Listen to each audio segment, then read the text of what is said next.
इंदौर के बिचौली मर्दाना क्षेत्र में पंडित डॉक्टर जनार्दन की अगुवाई में 27 जून शुक्रवार को दोपहर में सरकारी स्कूल बिचौली मर्दाना से लगातार दूसरे वर्ष में भगवान जगन्नाथ की रथ यात्रा निकाली गई। रथ यात्रा के पूर्व दाऊ बलदाऊ बहन सुभद्रा तथा भगवान जगन्नाथ को विधि विधान के साथ रथ पर विराजमान किया गया। इसके पश्चात क्षत्रिय कलोता समाज के राष्ट्रीय अध्यक्ष सुरेश पटेल एवं जनसेवक चेतन शिवहरे व अन्य गणमान्य जनों द्वारा भगवान का पूजन अर्चन किया गया। इसके पश्चात रथ यात्रा सरकारी स्कूल के सामने से प्रारंभ होकर संपूर्ण संपत हिल्स, श्रीजी वैली एवं बिचौली मर्दाना ग्राम में भ्रमण करती हुई यहां के राम मंदिर पर पहुंचकर समाप्त हुई।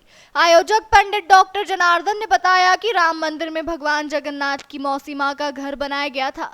आतिशबाजी के साथ शुरू हुई रथ यात्रा में भगवान शिव, माता कालका, राम सीता एवं हनुमान जी बने बाल कलाकार सभी के आकर्षण का केंद्र थे। भगवान जगन्नाथ के रथ को सभी भक्तगण अपने हाथों से खींचते हुए चल रहे थे। इस दौरान रथ यात्रा मार्ग भगवान जगन्नाथ के जय घोष से गुंजायमान होता रहा। रथ यात्रा के मार्ग में अनेक स्थानों पर पुष्प वर्षा कर भव्य स्वागत किया गया। मार्ग में भक्तों ने भगवान जगन्नाथ का पूजन एवं आरती भी की। रथ यात्रा के समापन पर महाआरती एवं प्रसाद वितरण का आयोजन भी हुआ। कल से डॉक्टर जनार्दन के मुखारविंद से कथा का शुभारंभ भी होगा। आपको बता दें कि बिचौली मर्दाना के श्रीजी वैली गार्डन नंबर 1 पर राऊ विधानसभा के विधायक मधु वर्मा द्वारा भगवान जगन्नाथ के मंदिर निर्माण की घोषणा भी की गई है। तो हमारे सौभाग्य की बात है कि बिचौली मर्दाना में जगन्नाथ भगवान के दर्शन हो रहे हैं और उनकी रथ यात्रा निकलने जा रही है।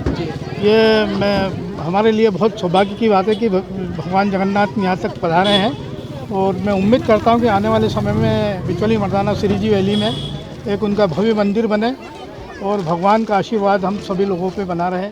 और निश्चित रूप से पिछले कई वर्षों से हमारे बिचौली मर्दाना में जगन्नाथ जी की यात्रा निकल रही है और आज चूँकि समूचे विश्व में कि आज हम सुबह से देख रहे हैं कि उड़ीसा में जगन्नाथ प्रभु आज अपने मंदिर से निकल करके उनकी मौसी जी के वहाँ जा रहे हैं, तो निश्चित रूप से मैं कहना चाहता हूँ कि बहुत अच्छा वातावरण है। अभी हमने पूजन पाठ किया, आदरणीय सुरेश पटेल साहब जी हमारे बीच में मौजूद थे, उनके माध्यम से पूजा पाठ संपन्न हुआ और अभी जगन्नाथ जी की यात्रा हमारे सरकारी स्कूल से लेकर बिचौली मर्दाना गाँव में निकलने जा रही है। ये दूसरे वर्ष है जगन्नाथ जी का रथ यात्रा यहाँ बिचौली मर्दाना में बड़ा ही भव्य तरीके से पिछले साल भी निकला था, इस बार भी है। इस बार और जो है जोड़कर एक जगन्नाथ जी का कथा भी अभी कल से प्रारंभ होगा। 4 तारीख तक जगन्नाथ जी का कथा समापन होगा। फिर वापसी यात्रा जो है जगन्नाथ जी का 5 तारीख से फिर वापस जो है मौसी माँ के घर से, आज मौसी माँ के घर जा रहे हैं। भगवान बीमार पड़े थे, बीमार से उठे, अभी मौसी माँ का घर जा रहे हैं। मौसी माँ के घर से वापस जो है फिर श्री मंदिर में वापस यहाँ लौटेंगे।